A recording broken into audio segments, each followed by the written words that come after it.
Good day to all of you. Welcome to the debate on the qualifications for senators and members of the House of Representatives in the Philippines. Our three candidates are here to discuss their perspectives on these qualifications. Let's begin with the opening statements. Veb, you may begin.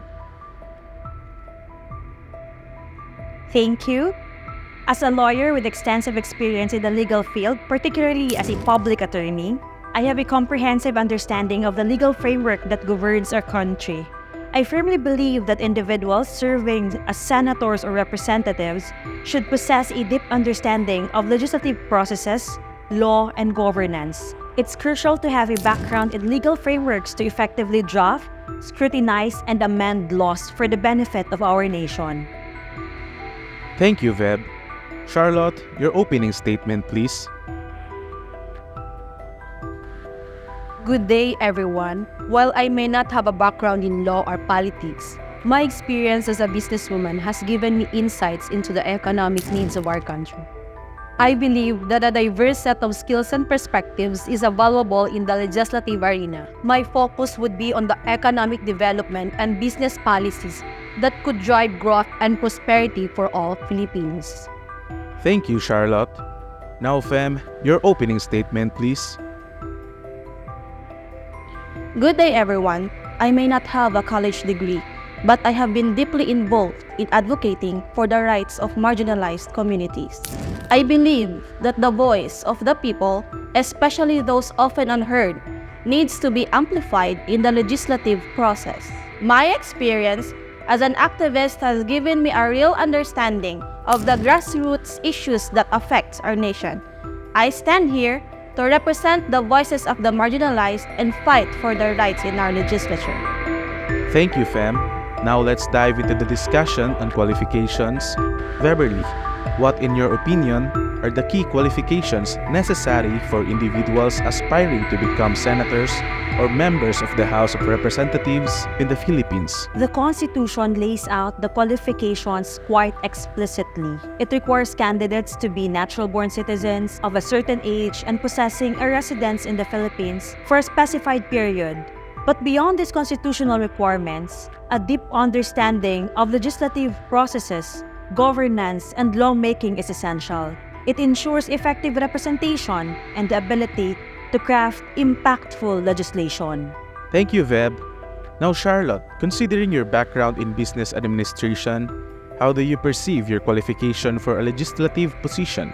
While I lack direct experience in law and politics, my expertise lies in economic matters. I believe that a strong economy forms the backbone of a thriving nation. My knowledge and experience in business equip me to propose and advocate policies that could stimulate economic growth, job creation, and sustainable development for our country. Thank you, Charlotte. Now, Femme, you have a unique background as an activist. How do you believe your experiences qualify you for a legislative role? My involvement in grassroots activism has brought me face to face with the struggles and aspirations of the Filipino people. While I may not have a traditional academic background, my real-world experiences have provided me with a deep understanding of the issues plaguing our society. I believe representation in the legislature should extend beyond academic qualifications to include first-hand knowledge of the people's needs and struggles. Thank you, Femme. Now let's delve deeper into the debate symposium, into more interesting, shall we? Candidates, what do you think is your edge in this debate? Shall we start with Veberly, followed by Charlotte and Femme? As a lawyer, I am deeply committed to upholding the rule of law. I believe my qualifications align with the demands of legislative responsibilities. I am dedicated to ensuring that our laws are just and serve the best interests of all Filipinos. My background in business administration equips me to focus on economic policies that can drive progress and prosperity. I aim to contribute my expertise to create an environment conducive to economic growth and job opportunities for our citizens. I may not fit the conventional mold, but my activism has given me a profound understanding of the struggles faced by our people. I stand here to represent their voices and fight for their rights in the legislative arena. Thank you to all our candidates for their insightful views on the qualifications for senators and members of the House of Representatives in the Philippines. I think our candidates must show us more strength in this debate. Section 3 of Article 6 in our Constitution delineates the qualification for senators. It's not just about a title or activism. It's about meeting the constitutional criteria that ensure a profound understanding of our legal framework. A sound understanding of law, governance, and the intricacies of our legislative processes is paramount. Without this, how can we claim to effectively represent the people's interests? Veb, while the Constitution set these qualifications, it doesn't confine the eligibility criteria to legal expertise alone. Section 3 stipulates being a registered voter, a resident of the Philippines for a specific duration, and a natural-born citizen, qualifications that can extend beyond legal powers. But understanding the heartbeat of the nation goes beyond legalities or business strategies. Section 1 emphasizes the legislative power vested in Congress. Yet it's Section 2 that outlines the election process, not just qualification based on academic or professional titles. Femme, while Section 2 specified the election process, Section 3 explicitly requires a certain level of literacy and residency. These aren't arbitrary. They're fundamental to ensuring the representative's capability to engage in informed decision-making. Indeed, Veb, but Section 1 also emphasizes the power of the people. It's about representing their diverse needs and perspectives. A singular focus on legal expertise might overlook the multifaceted challenges faced by our citizens. Veb, the Constitution embodies our values, but it's the collective experiences of the people, those unheard voices on the streets that require representation. Understanding their struggles transcend academic qualifications.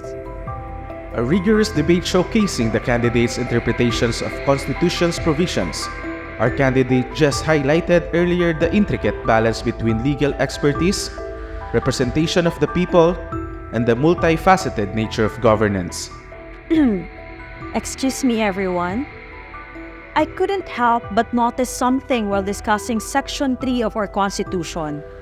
Femme, according to my information, you're 31 years old, aren't you? Yes, that's correct. Well, according to Section 3 of Article 6, the Constitution mandates that senators must be at least 35 years old on the day of the election. How do you justify your candidacy, knowing you fall short on this constitutional requirement? You're right, Veb. According to the law, I fall short of the required age. However, I firmly believe true representation is not solely about age or academic qualifications. It's about genuinely understanding and advocating for the people. Femme, the Constitution doesn't leave room for interpretation here. It explicitly states the age requirement. How can you ask for the people's mandate when you don't meet the constitutional standard? While constitutional adherence is vital, Femme's dedication to the people and her grassroots activism might merit consideration beyond a numerical age requirement. It's a question of weighing qualifications against the spirit of representation. Veb, I acknowledge the constitutional provision, but I stand here not just on my behalf, but as a voice for those who often find themselves sidelined in the political discourse. My dedication and understanding of their struggles are what I offer. A critical point was raised regarding the constitutional age requirement. Femme's commitment to representations, juxtaposed against constitutional stipulations, sparks an intriguing debate. Let's continue this conversation while respecting the constitutional framework guiding our legislative aspirations. Excuse me, everyone. Yes, Femme. Go ahead. I believe our discourse must maintain adherence to the constitutional qualifications outlined for aspiring members of the House of Representatives. I have come across information that pertains to Shah's candidacy. What information? According to Section 6 of Article 6, it's unequivocally stated that no person shall be a member of the House of Representatives unless they are a natural-born citizen of the Philippines. Shah, are you a natural-born citizen? Well, no. I'm not a natural-born citizen. I was born abroad and my citizenship, while Filipino now, wasn't natural-born. But my dedication to serving the country and its people has been unwavering. Femme's point aligns with the constitutional mandate. The law is clear on the qualifications for the House of Representatives, and natural-born citizenship is a fundamental requirement. Shah, how do you reconcile your candidacy with this constitutional provision? I understand the constitutional provision, and I believe in this country for the majority of my life. My commitment and dedication to serving the Filipino people should count for something, shouldn't it? While your dedication is admirable, Shah, the Constitution serves as the bedrock of our governance. It's not just about dedication, it's about abiding by the foundational laws that guide our democracy. An important constitutional concern raised here regarding the eligibility criteria for members of the House of Representatives.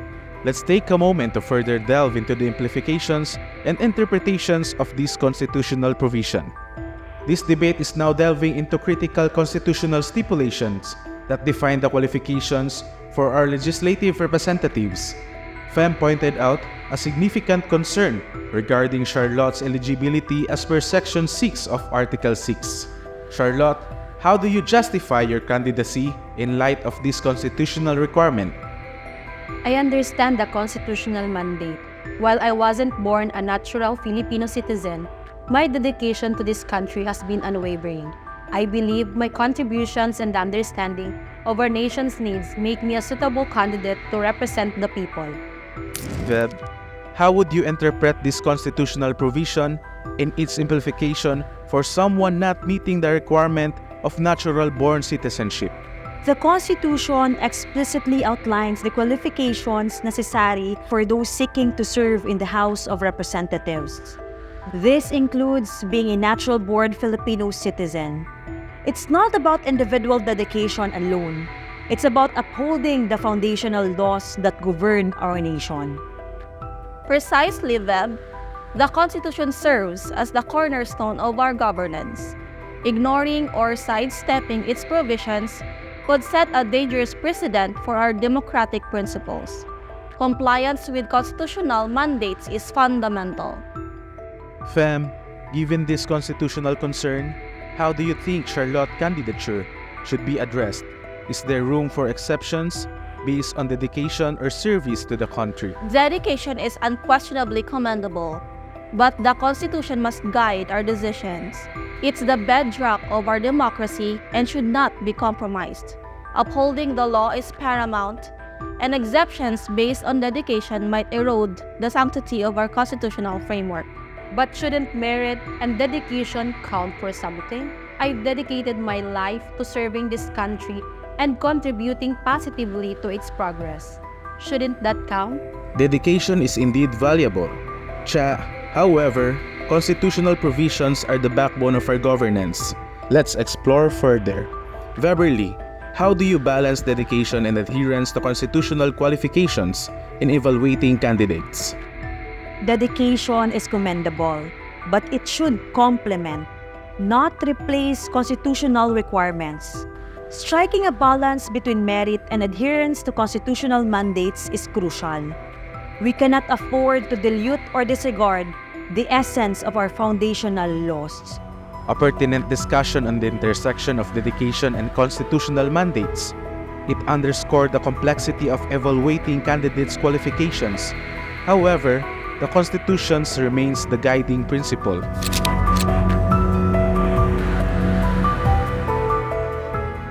As we conclude this rigorous debate, I urge each one of you, the voters, as the heartbeat of our democracy, to reflect on the discussions and considerations put forth here tonight.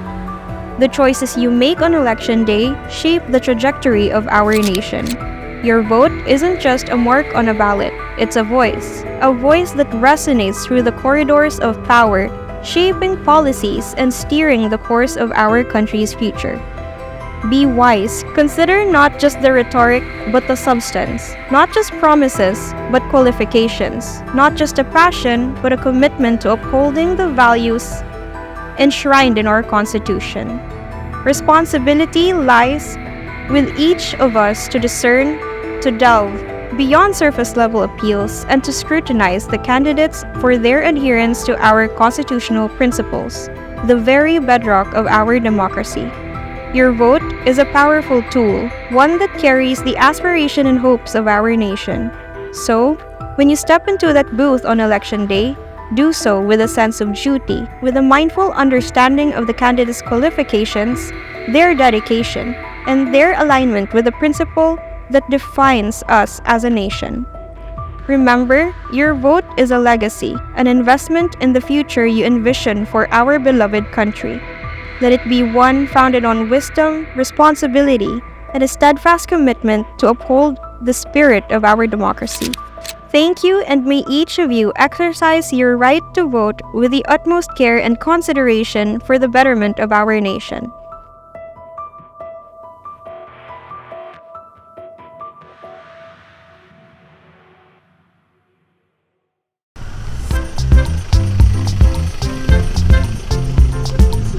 Sige daw, kaya lang ko confident na reaction. Pero paano confident reaction? Sige daw. Ikaw ang benchmark. Ay, Oo, siya sige na lang. yung nakatiwan. sabi ko. Scene 2. Ayos, ang tanong sa camera mama. Wait lang mo. Ay, sorry. Nahulog na ko. Budlay naman. Of the grassroots...